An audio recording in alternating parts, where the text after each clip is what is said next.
কল্পনা করুন, একটি অন্ধকার আগুনে জ্বলতে থাকা এক ভয়ঙ্কর কারাগার, যেখানে সময়ের কোনো মূল্য নেই, দিন নেই, রাত নেই, শুধু আগুন আর আর্তনাদ।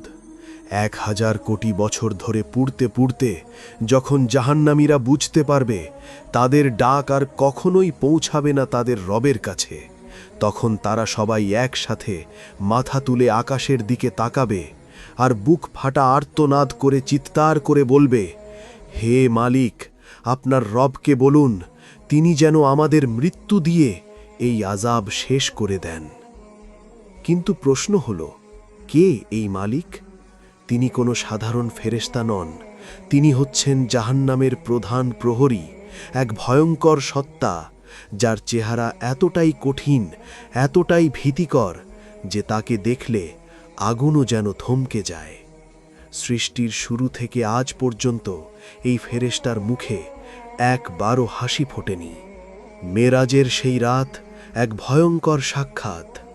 কল্পনা করুন সেই ঐতিহাসিক রাতের কথা, যখন প্রিয় নবী সাল্লাল্লাহু আলাইহি ওয়াসাল্লাম বুরাকে চড়ে একের পর এক আসমান অতিক্রম করছিলেন।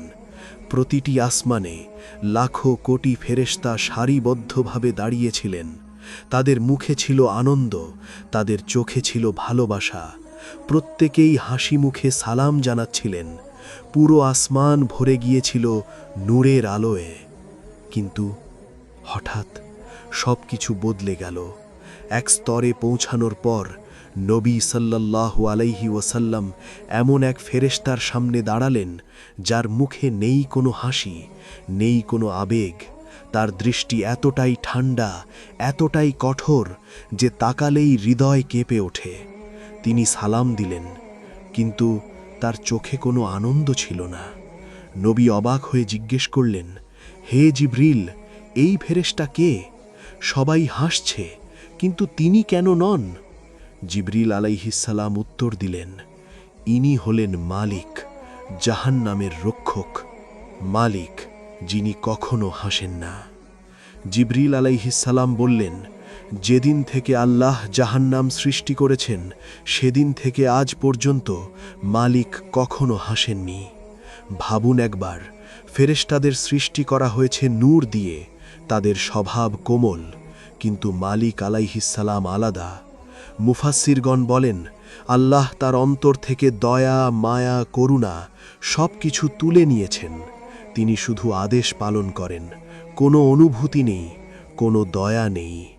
জাহান্নামের ভয়ঙ্কর বাহিনী। পবিত্র কোরআনে বলা হয়েছে, জাহান্নামের পাহারায় আছে 19 জন প্রধান ফেরেশতা। এরা এতটাই কঠোর যে আল্লাহর কোনো আদেশ অমান্য করে না। তাদের অধীনে আছে অসংখ্য ফেরেশতা, যাদের বলা হয় জাবানিয়া। তাদের এক আঘাতে হাজার হাজার জাহান্নামী ছিটকে পড়ে আগুনের গভীরে। তাদের চোখে কোনো দয়া নেই, কোনো বিরতি নেই। আযাবের ভয়াবহতা।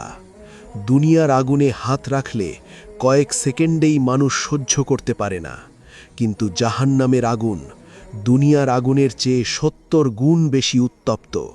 সেখানে মানুষের শরীরকে বড় করে দেওয়া হবে, যাতে শাস্তি আরও বেশি অনুভব করা যায়। চামড়া পুড়ে যাবে, আবার নতুন চামড়া দেওয়া হবে, আবার পুড়বে, আবার তৈরি হবে। এভাবে চলতে থাকবে 1000 কোটি বছর। শেষ আশাটুকুও যখন শেষ, এত কষ্টের পর এক সময় তারা আল্লাহর কাছে কাঁদবে, হে আমাদের রব, আমাদের বের করে দিন, আমরা আর পাপ করব না। কিন্তু তখন আল্লাহ বলবেন, চুপ থাক, আর কখনো আমার সাথে কথা বলবে না। এই একটি বাক্যই তাদের হৃদয় চূর্ণ করে দেবে। মালিকের কাছে শেষ আবেদন। তারপর তারা মালিকের দিকে ফিরবে, সবাই মিলে চিৎকার করে বলবে, হে মালিক, আপনার রবকে বলুন আমাদের মৃত্যু দিন। তারা জান্নাত চাইবে না, পানি চাইবে না, শুধু মৃত্যু চাইবে। 1000 বছরের নীরবতা, কিন্তু মালিক কিছু বলবেন না। 1 দিন, 2 দিন, 100 বছর, না, 1000 বছর তিনি চুপ থাকবেন। তারা ভাববে, হয়তো তিনি সুপারিশ করতে গেছেন।